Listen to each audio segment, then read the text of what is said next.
gets his revenge against Bruno Surace, man. We all know Haime Mongia's previous matchup with Bruno Surace in Tijuana, Mexico, a homecoming that went terribly wrong for my guy Haime Mongia, man, getting knocked out.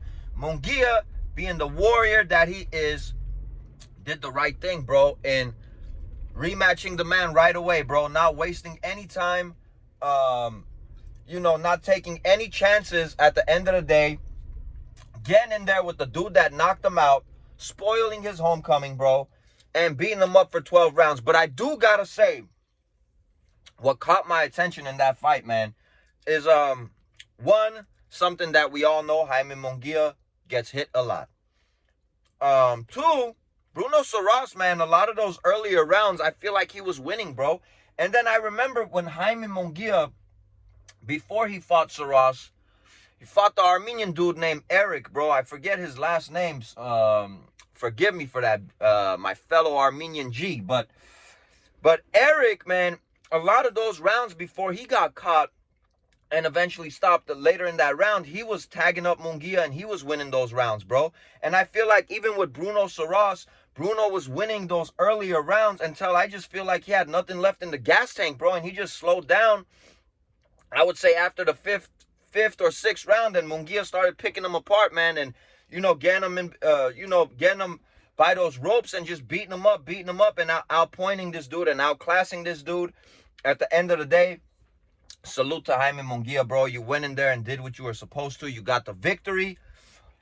Again, man, a lot of big names in the super middleweight division for Haime Mongia, but I just wonder, man, with Haime Mongia getting hit as much as he does, and with Surace being able to stop him, bro, like, I just wonder how he would do against the Edgar Burlanga, man.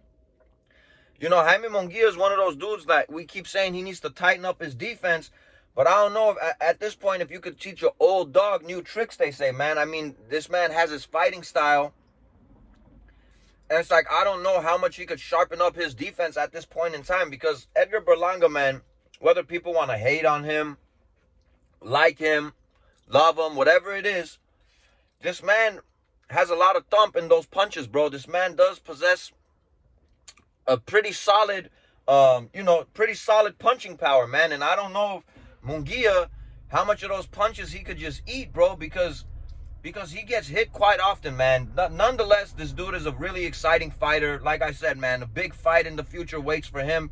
You know, Mexico and Puerto Rico with him and Burlanga. Another big fight with him, I would say, is Caleb Plant, bro. And I just want to see, like, how he would do against these kind of fighters, man, because Caleb Plant, again, super slick, very intelligent inside the ring. I mean, could Haime Mongia catch up to him? Would Caleb Plant, like, get an easy decision victory over him? How would he do against a power puncher like Burlanga? Or Burlanga end up hurting him and stopping him? Because, I mean, the defense is, you know, what just makes me, you know, question certain fights with Haime Mongia, man. But I got to say, dude, that this dude is a warrior. He got his get back.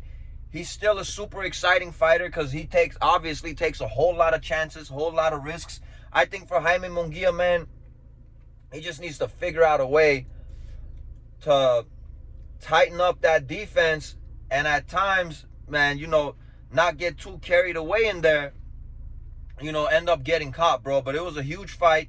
I'm sure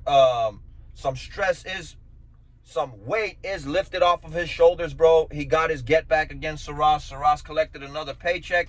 And we'll see what Haime Mongia does next, man. It's your boy Armin with Real Talk. I'm going to catch you guys on the next one.